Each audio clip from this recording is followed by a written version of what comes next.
Welcome to the Artist Academy podcast, a place where we focus on the business side of art to help you attract more customers and increase profits, but ultimately to live a life of creativity and financial freedom. I'm your host, Andrea Earhart, and this episode is all about let's explore some different multiple levels of art streams of revenue.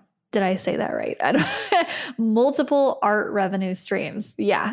And so this could either be looked at as the point of view that I'm currently looking at. It's like I have a full-time mural business, but I love to do so many different things. And I'm always looking at different things that I can kind of add into my business to have kind of like a side profitable art thing that I'm doing that kind of keeps the spice alive with having a painting business, something like doing prints or just all these different things. Or you could look at it as you are a new artist and maybe you're wanting to do murals, maybe you're wanting to do custom commissions, maybe you're wanting to do something totally different. I've created a list through my own thoughts, but also researching on the internet, all these different ways that people are making money either with a paintbrush or with their artistic skills that you could do and that might sound interesting to you, or that you could just add into your current business. And every single time I go through a list like this, or something pops up, or I talk to an artist who's selling like digital files on Etsy or whatever, and I'm like, oh yeah, that sounds great, I'm going to add that. Before I even start with this list, I want to just say, through experience, anytime I add anything to my plate, whether it's creating a podcast or a membership group or anything, it feels like I'm starting a whole new business over again. It looks easy from the outside, like, oh yeah, I'm just going to do some art lessons and put them up and people are going to buy them. And yeah, it's not. It's not. I mean, being an artist looks so easy from the outside, right? I have so many of my friends are like, you literally just color and you post it online and then bada bing, bada boom, you make money. I'm like, no, it's actually really hard in the beginning. And I think any kind of thing that I'm going to list off to it's all really hard in the beginning. But I think if we like the idea of it, there's absolutely no reason why we can't make anything on this list happen. And I had created a list of like, we could create art for video games. We could create coloring books and sell them online. How much fun does that sound? We could create wallpaper designs and then sell them on a print and on demand thing. So we don't have to do any of the shipping. Like that sounds good too, right? And I'm like, but anytime I go and I see anything else, I'm like, okay, would I like to do this more than what I'm currently doing right now, which for me is creating murals for businesses and making big bucks. Just to be really real, I like making money and I like to do the things that make money. And so I really don't mind putting in a lot of work up front in order to make money in the long game, which I think is possible for any kind of art route. But do I like to do it more than if I were to put more work into my mural business to make more money that way? Do I want to complicate it? And every time I go through a list like this, that's what I think. Do I want to complicate it by adding another branch of something to my already full plate, especially with being a new mom? Now I'm very cautious of adding anything, and I'm actually subtracting. Right now, I currently have a podcast, a membership group. I do one-on-one mentoring as well. And I was contemplating for a long time adding a small membership group where I don't just teach art and business and murals, which is what I mainly do right now. That's what the Artist Academy is. I teach artists how to make money with their art, which is my passion. I thought about also adding in like a lower cost thing where I just teach people how to paint basic acrylics and charging maybe $20 a month, and where I just do, just a couple lessons a month. It takes just a couple hours, super easy to add into what I'm already doing. Do I actually want to do that? I started out doing it and I did a couple videos and then I haven't done it since. So maybe I don't actually want to do that, but I tried it out for a little bit. And it just kind of tapered off. But there's a couple things on this list that I'll talk about. Okay, I'm just going to get to the list. okay, no more do this stuff. But so anyway, I was talking about, so I do that. I also offer prints on top of the one-on-one coaching and all the stuff. And I'm slowly taking prints off my plate. Even though that was the one thing 5-6 years ago that I thought that I was going to get into and do the most, because that is shiny object syndrome, right? You create something once and you sell it multiple times. That's business smart. And just everything about that makes so much sense to me. Prints are where some good money can be made over and over again. So why not go there?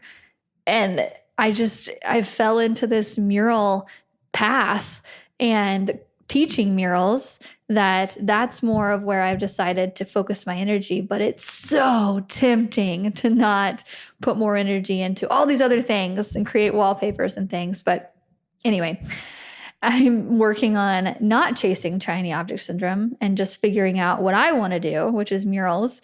But here's a list of all the things so that you can decide, what do you want to do? And as I'm going through and talking a little bit about and sharing my very limited knowledge on some of these, I want to just emphasize, as you hear things, if you want to play this game with them, if you want to write down a couple of things that I'm saying. So like if I say wood burning, you're like, oh yes, look so cool. That's really what I want to do. I follow this other artist that does it and I've always wanted to try it. Write it down. Write it down as a possibility, even a maybe. Yes, that sounds good. And then at the end, see how many things are on your list that you think you would like to do, and start eliminating and start putting them against each other. And this is the game I love to play with some friends who are still trying to figure out what they want to do. I was just walking in the park a couple weeks ago with one of my good friends. She's trying to figure out what she wants to do. And I love this topic. So I'm so glad that she brought it up. And I was like, okay, do you want to do white wall painting or do you want to do window painting? And she goes, I would really like to do white wall painting. I'm like, really? Okay, great. So let's eliminate window painting and let's go there. Like, would you rather want to do faux finishing and decorative white wall painting or white wall painting? She's like, well, I guess I could do both, but doing some of the decorative would be a lot more fun. She just didn't want to do it on windows, and murals were just too much for her. So we're like, okay, let's focus on faux finishing and creating decorative walls that aren't landscapes or paintings, but they just look pretty. And so she dove into YouTube and watched all the videos and saw all the brushes. And then she contacted some of our friends to get a hold of them and say, hey, do you have a wall in your house that I could just practice on? And of course they did. And so that's where she's starting with that. But anything that we see on here, we have to start from the bottom. It's just like starting a whole new business. And it's a lot. Anything on this list, it's so much to get started, but then it gets easier, just like whatever current job you're doing. Murals were really hard in the beginning, but now they're pretty easy. First up on this list, I think I had to include being a commission-based artist, because I think personally that is the easiest thing to break into whenever you are trying to work for yourself. Asking other people, hey, what do you want me to make for you?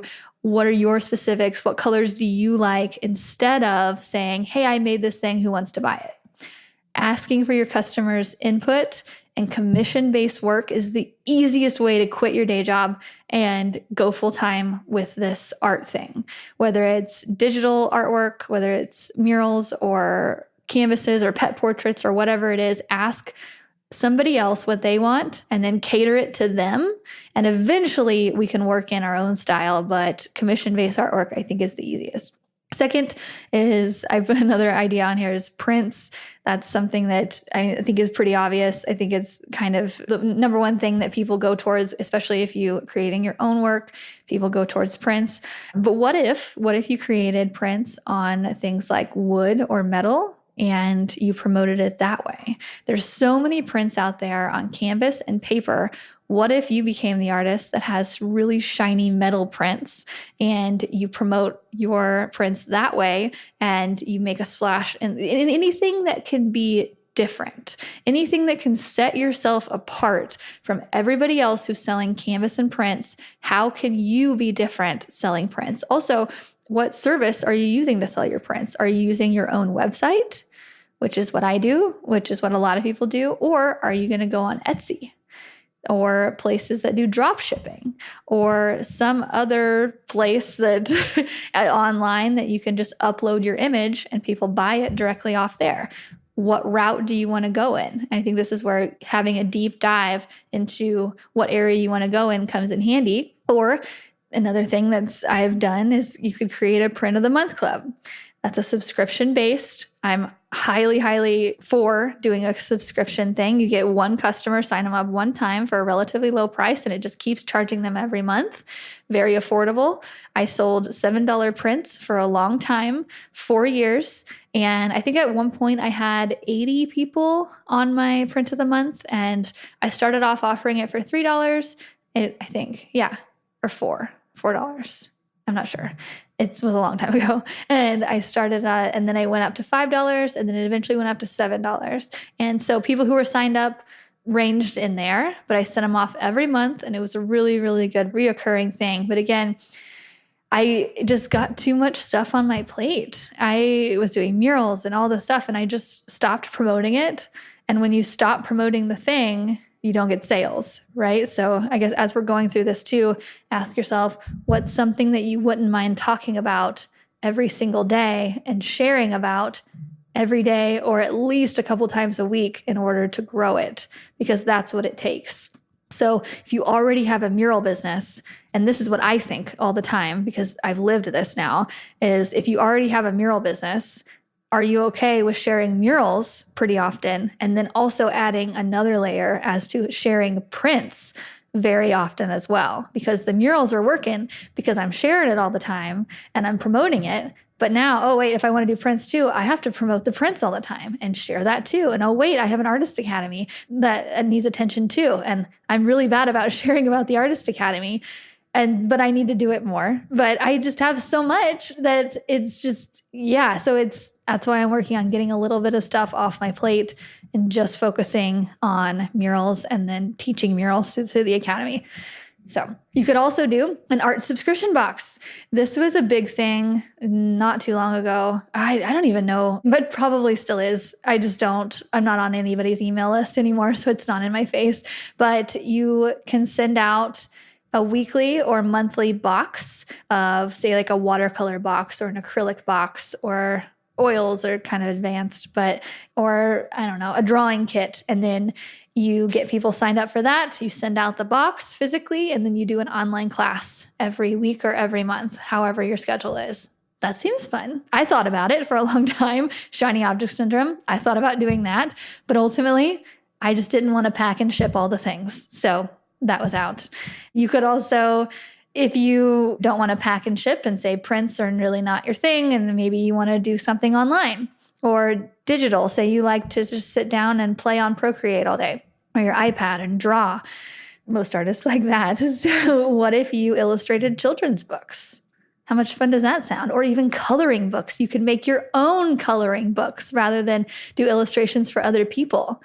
How would you like sitting down with an iPad and a cup of coffee or a cup of tea? Or so you could sit anywhere at the park and listen to the birds chirp while you just doodle on your iPad all day. That sounds pretty fun. That sounds fun for me, except I don't actually want to do that. I won't make myself do that. I don't like working small. I like working really big. And so that's also a determining factor. It's just that self-awareness. Like, I don't like working small at all. So if it's not a really big thing and I don't get to move my body while doing it, then I don't want it. I can't sit still and do that thing for too long. I just don't like it. But if you're the person who likes to stay in your studio, what about illustrating children's books and coloring books? There's definitely a way to get business with that. The only way I know is through Thumbtack. And because when I signed up for that, I started to get a lot of hits on, hey, do you want to illustrate my children's book? And I eventually had to just turn it off. Yeah, but that's a way. There's a way to get a business in all the things. But another thing, you could focus your energy on applying for art grants. There are a ton of them out there in a ton of different areas for public art, small town art. Companies are giving away money all the time. And we need people to apply for that. And typically, from my basic knowledge of this, you have to partner with a nonprofit. So you could partner which I looked into doing this with our local zoo. And I'll say, hey, there's this art grant that wants to give money to local nonprofits in Missouri. I think I can get this for you, but you have to hire me on to spend it, kind of thing. Do you guys want this for free? Of course, they'll say, yes. And so you apply for it with them, you work with them to get the art grant, and then you go that way. So if you don't want to post on social media all the time and attract customers that way, that's an avenue.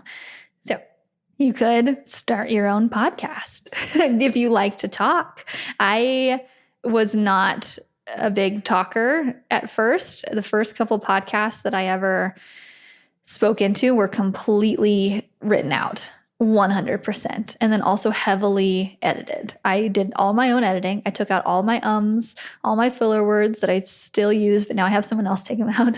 And you could do that. And the way to make money with that is to have ads. So you could talk about, when I first started the podcast, I wanted it to be about artist stories. I just wanted to interview a bunch of artists and tell me your story. Tell me how you got started. And so you could have an ad in the middle of it. And for a small amount, you could advertise for some kind of painting brand and whatnot. There are actually platforms that you can upload your podcast onto. And once you reach a certain amount of downloads, they will automatically connect you with people who or brands that can advertise on your podcast. So you don't even need to reach out. There are platforms out there that will connect them for you. And that'll happen when you do a deep dive into this and you find all that stuff out. You could also do a blog. Say you're not a big talker. You could also, blogs are so, 2010 or whatever, but it's still a thing. I read so many mom blogs last year when I was preparing for baby about diapers and what to take in my hospital bag and all the things. So it's still a thing. And I actually found a lot of blogs whenever I was researching to do this podcast. I found blogs on different ways to make money as an artist. And so I took some of their ideas and popped them on here. And if there was an affiliate link on some of those blogs that I was found useful, if you click it, you make money, and that's how you can make money through a blog.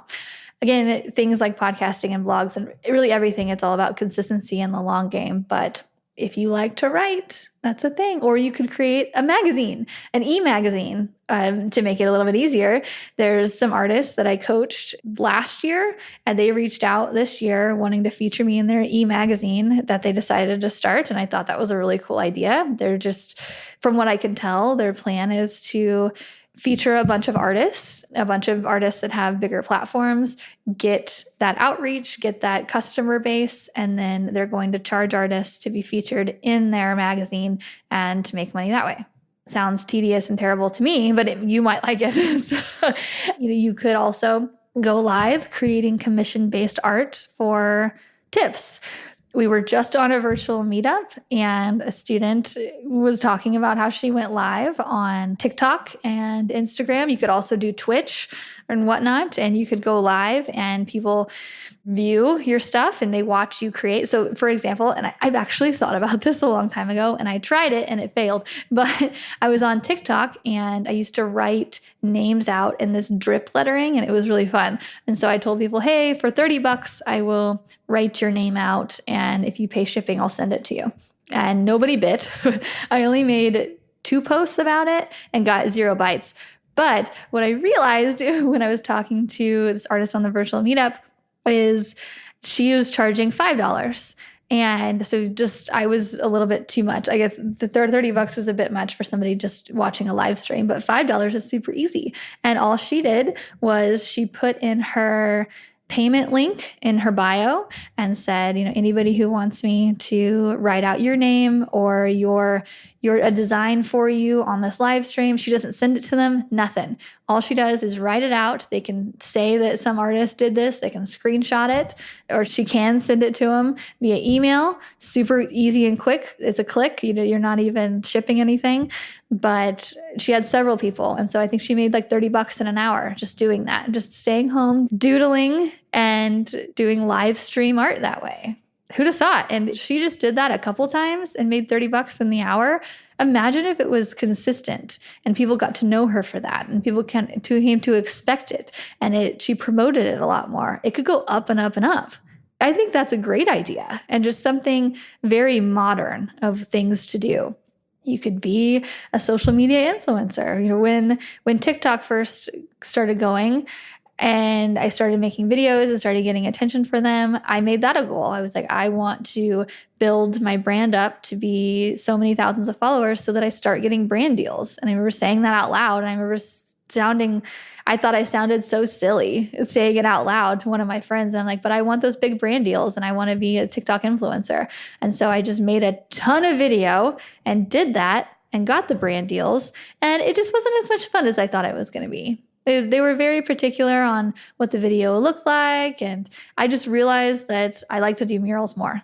So I did that for a little bit, kind of lost interest. And now I'm back to doing murals. And that's kind of been the theme of everything that I've been trying. And I just it all comes back to murals. That's what I like to do. But yeah, being a social media influencer, you could definitely, one way to do that is you can tag the brands that you want to work with. So you can tag, like I did a lot of work for like Jerry's Artorama or just random art brands. And so you could find them, especially the small ones. You tag them in your videos and say you're using their product, and you can they'll reach out to you or you can message them and say, I would love to do. You start off by doing a trade for art supplies. Say, hey, I love your products. I just saw that you have whatever new product they have. They're wanting to advertise it. So you can reach out and say, hey, I see that you have these watercolor pencils that you just came out with that you're promoting. If you send me some, I will use them and write a review and post them on my social media. And likely they will do it. If you have a decent amount of followers, few thousand. It can't have 300. I don't know that they'll do it that way, but you have to also have good engagement. You have to get on your stories and all the things. You could also sell art supplies via Amazon. I looked into this and I know a couple artists who are doing that. Basically, you find a supplier in China and you find some art supplies and you get them sent to you, you test them out, and then you post them on Amazon and they ship it for you. And there's a lot more to it than that. But if you like logistics and you like tech and you like spending time on your computer and figuring things out that way, that is an excellent avenue. And I actually like doing that. Not enough to do this specifically, but I really like spending time on my computer creating sales pages, checkout pages, funnels. Sounds weird, but I really like it. It makes me excited to create a new sales page for the Artist Academy when I'm promoting, say, my book or doing the Mural Master program. I love creating and putting testimonials on there and like showing off my students and just having the little things that helps people go from a viewer to a buyer. I love that, the business side when which makes me go back to murals, teaching murals, and then selling the Artist Academy. So yeah, you could create patterns for fabrics like wallpaper or blankets or whatnot, and you can upload them onto things like Spoonflower. And you just go to spoonflower.com. You can search for different wallpapers. You upload your wallpaper. We had an artist on probably a year and a half ago or so. Her name was P. Coquette, and she is really big on Spoonflower. So if you go way back, and I'm going to ask my virtual assistant to go find that and please link to it. Thank you, Anne. And yeah, it's something about wallpapers and textiles with P. Coquette. And that's a really good one to listen to. But again, she had been doing it for 10 years and started small and then worked her way up, and now she just makes money and doesn't work all that much, which is the goal, right?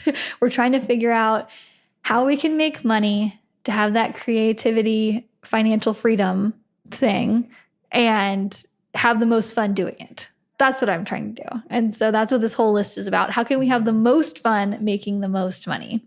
But what I found when I did a deep dive into making wallpapers is, again, I don't really like to spend a lot of time drawing on my iPad. I just don't. So as much as making a wallpaper design and then putting it up and then having sales forever, that sounds so good. I just don't like the process of doing it. I did a couple and I did them really cute for kids and I had fun making it, but it was so tedious to make the lines perfect. And then it just took a lot longer than I realized to make those wallpapers. And I just went back to, I know how to paint large scale really quickly already, so I'm just going to stick to that. So another way, if you're really good at Procreate and you do digital mockups really easily and you need a little bit of extra income, there are a lot of artists out there who do not like to do digital mockups and will hire you to do theirs. So if you do not like them, to do them, know that there are people out there that you can hire. But also, if you like to do them, you can definitely post it in the Artist Academy Facebook group and say, hey, I really like to do mock-ups.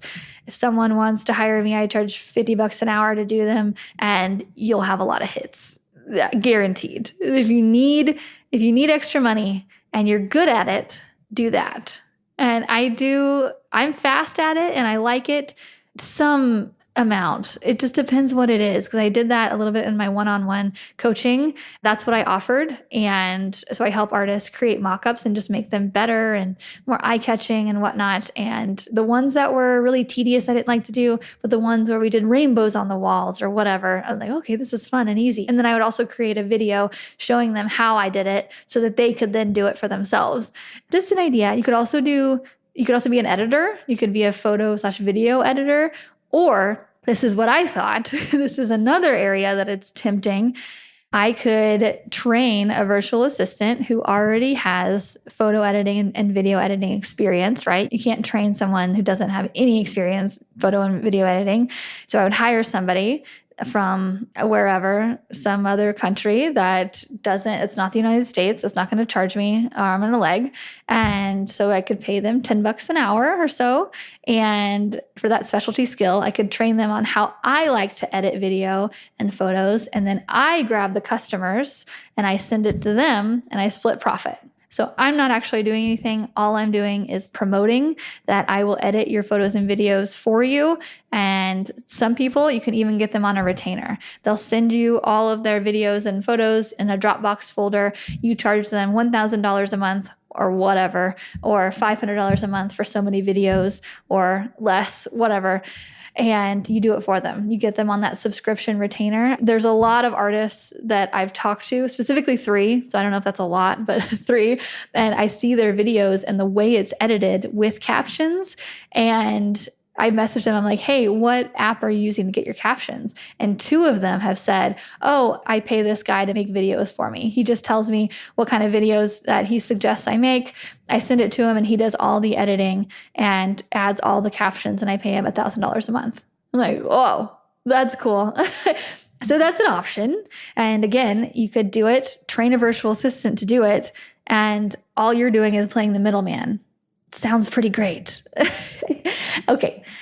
You could focus your attention on being a creator on YouTube or some other video platform, although that takes years and that seems like not a whole lot of return. But again, if you like to create video, YouTube is a good thing. I'm not pro that, just because you have to get so many followers and they pay so little per view that it takes so long to get going. And even though all of this is long game, I just don't see that being crazy profitable because so many people are trying to do it. And so many people are already doing it that, I don't know. So being a YouTube creator does not have my vote, but you do, you boo. So sell art on eBay. And somebody recommended I do that this one time. It was a friend's boyfriend. It's like, yeah, I just bought a bunch of art on eBay. You should try that. It's like, maybe, but if you have a bunch of art and you want to sell it via auction, which is what eBay is, highly recommend that. I'm actually creating some canvas paintings right now in my quote free time, which is no time. And so they're really just sitting in my art studio, and I have planned to sell them via auction on eBay. I think that is one of the best ways to sell paintings at an affordable rate, not necessarily on eBay, but just via auction on my website. Highly recommended. So if you haven't tried selling it via auction and putting all your promotional efforts into just 1 week of one auction instead of just posting here and there, I think that's the way to go. Because I'm doing it whenever I can finish all the stuff. You could do the whole thrift store art thing. Go shopping for thrift store art and then change it. I do a couple of those just for fun. I haven't sold any, but the instant gratification I get from just buying a simple $30 painting with a nice frame and then adding 2 hours worth of work on it and then calling it done, it's pretty fun. I love the instant gratification thing. You should try it. You could also design logos. If you like the whole sitting down on your iPad type thing, designing logos, I get asked for that quite a bit. So I'm posting in the academy, hey, who does logos and who can design this digital thing for this person? And then whoever replies, I send them their website and then they choose who they want to go with. And so there's a lot of logo work out there. You could also sell local souvenirs. If you live in any kind of place that people visit, we live really close to Branson, Missouri, and people love that Ozarks Lake, just like hills, Missouri hills stuff. So I could sell local souvenirs. Actually, my plan Z, so my final plan to sell art is I was going to go on an island and rent a hut on the beach, and I would just sell souvenir art to tourists. And that sounded like a really good plan when I didn't know anything about art business. But now that I know, that's definitely plan Z still, because just to be able to live on a beach and whatnot. But people don't buy super high dollar stuff just from someone who's just doing it off of the beach. But you never know. You never know who could walk by. Plus, it's all about positioning yourself, I think, like right next to a hotel or whatever. There's something there. I just haven't figured it out. Yeah, so selling souvenirs, you could do that. I know a couple artists who they paint little magnets. They live in mountain towns or ski resort towns, and then they go and sell those magnets to the stores, and they sell them like that. Or paint postcards. You can paint postcards and sell them at the stores. The prints, that's an option. You could sell your images. So if you take photos or you do your prints and take photos of your prints, you could sell them on websites like Shutterstock, and people could go there and they like their image, they buy it from them from Shutterstock at a low price, and then you get a cut of that. That's an option. You could create art for video games. I had never really thought about that, but the video game industry is huge. Huge. If you saw the gross of the new Super Mario movie, it was one of the highest selling kids movies in a very long time. It's huge. Video games, superhero stuff, the Marvel franchise, huge, huge. So they're needing artists for that. And how cool would it be to be like, yeah, I create art for video games. Or you could create like a character, or you could create a little, say when you're on Mario and you go and open a box and there's a little thing inside of it and it's like a star. You could create that star or wings that Mario uses to go. Obviously, that's a very generic answer, but there are very specific video games out there and they need digital creators for, and you could do that. You could also do street vending, just like selling art on a beach. You could just get a business license, go get permission to stand in front of some restaurant downtown on a busy area, do it for 2 hours during rush hour every day, set up and sell your prints. I did that on our local art walk, and my $7 prints sold pretty well. I think I made like $100 in 1 hour, which is great. So if you did that every art walk, you'd be in good profit. Yeah, okay. You could be a tattoo artist.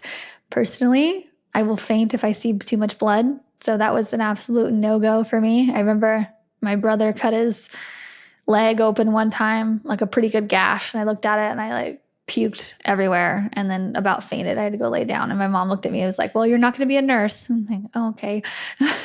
And so I cannot do tattoos, but there's some really cool tattoo artists out there. And I'm actually in talks with one of the tattoo artists. He's super famous. He was on the show Inked, the reality show, and he's coming on the podcast. I'm not sure when. He's a busy guy. He's across the country right now. But at some point, I'm getting him on to talk about it. Super cool dude. And he does amazing, amazing tattoos. And so that's an option. You could design. I know we get asked so much to do designs for tattoos, but you could actually do the tattoo designing. I think they start on, I follow a couple tattoo artists and they start on doing like orange peels and apple peels for a starter. I think that's so interesting, but I would absolutely never do it. You could be an art therapist. That is a thing. Or you could do art as therapy. Those are two different things. Art therapist and art as therapy are two different things. You have to be certified to be an art therapist, but you could go through the program and you could, if you like to talk about your feelings, you could do that. You could also do white wall painting. Like I had mentioned, my friend, we were going for, you could do windows, you could do white walls. There's a huge industry out there for white wall painting. Plus, if you got a couple of those clients, you could also offer murals right along with it. I thought about doing that. And I could also hire out the white wall painting, meaning like plain white walls. I could hire that out and then work in conjunction with, so many options. You could get into galleries. You could own your own storefront where you could also hold classes. You could participate in art competitions, although I don't know how lucrative that is. I know a couple older artists specifically who are really good at their craft who will participate in art competitions, and they're not exactly raking in the money. But I'm sure there's stuff out there that I don't know about. So you could try that. And you could do live art at events. I've always wanted to do a live art painting thing at like a rave or an art festival. I think that would be really cool. But I don't want to put forth the effort to do it. So obviously I don't think it's that cool, but that's an option. You could do paint and sip nights. You could give art lessons, or you could create a course or a membership to do art lessons or promote art business or teach art business or do all the things. Basically doing what I'm doing. Although I will say it looks easy, but it's definitely a long game type thing. The first year, I made zero money when I was teaching art business, and that was baffling to me. I was like, what? I had a couple students, like a handful, but the amount that I put in with getting the platform and taking a course to figure out how to actually teach online and do everything I put into it, I made zero money. I broke even, which is crazy, which is what I want to emphasize too. If you find something on this list that you think, I want to do that, would you be okay with making no money with it for the first year? Because it is like starting a whole new business. And I will say it's a little bit easier than starting your first business. So I had already started doing murals. So it was a little bit easier to then start teaching with my membership, the Artist Academy. It's a little bit easier, but it's still hard. And it took a long time to build up. So would you be okay with doing video game art, if you just did a lot of it for a year to get your name out, to make connections, to send it to people, to really get good at that craft and meet a bunch of people to send them examples, would you be okay with not making money with that for the first year to then eventually make money with it? Because I think a lot of people, myself included, when I want to add another stream of revenue in my art business, I think, I can make more money with that. But what we don't ask is, would I be okay with not making money with that, but doing it for free for a while and then eventually making money with it? Would I stick with it? And I've tried several different things and I haven't stuck with things. And it's okay to try different things, right? Obviously. But I think expecting not to make money in your first couple months or years, hopefully not years, in your first little bit is the realistic thing to think. Because that's how it was with murals for me. I didn't make very good money at all in the beginning. And then eventually, now I'm making bank, but it took a while. So that's my last food for thought. I hope this list has brought a little bit of insight or maybe got your wheels turning while also not overwhelming you with the ideas. So just to go back with what I said at first, make your list and then play the either or game. Like, would I rather do prints or would I rather do video game art? Or would I rather have my own storefront? Or would I rather just pitch to galleries? What would you rather do? Make yourself really choose. And then you can always go back if you're like, I actually don't like pitching to galleries. Maybe I'll go back to, I'll do decorative finishing. Let's try that. Let's go watch some YouTube videos on that and see if I would actually want to do that. And if you get bored with that, maybe not. Maybe I want to give art lessons. I don't know.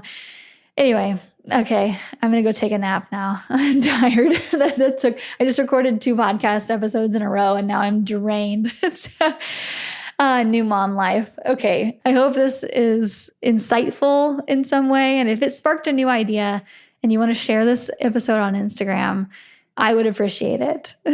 So, okay, I hope you have a great rest of your day and I will see you next week. Thanks for listening to another episode of the Artist Academy podcast. I've been putting out at least 1 episode per week for more than 4 years on this podcast, and it's really cool to see those download numbers go up and up as time goes on. And that's because artists like you listen and share these episodes. So really, when I say thank you, I mean it. It's really cool to see progress along the way. And anyway, if you like this type of art and business content, then I highly encourage you to get the audio version of my book, Mural Money, with over 15 hours of listening inspiration. I'm currently running a special of just $17 for the audio version. You can go to muralmoney.com to find it. And that comes with a bunch of extras like my art supply list, my pricing guide, recommended book and podcast list, and so much more. I filled that book with tips from my art journey of building a profitable mural career. Plus, I've included the best of the best advice from guests I've interviewed on this podcast. It's the most affordable all-in-one book of advice on art and business that I have. And if you enjoy listening to me here, then I know you'll like the book too, because I read it myself. All 15 hours of it. The book is available on Amazon and Audible normally for $25, but if you go to muralmoney.com, that is where you can grab the special $17 deal while it lasts.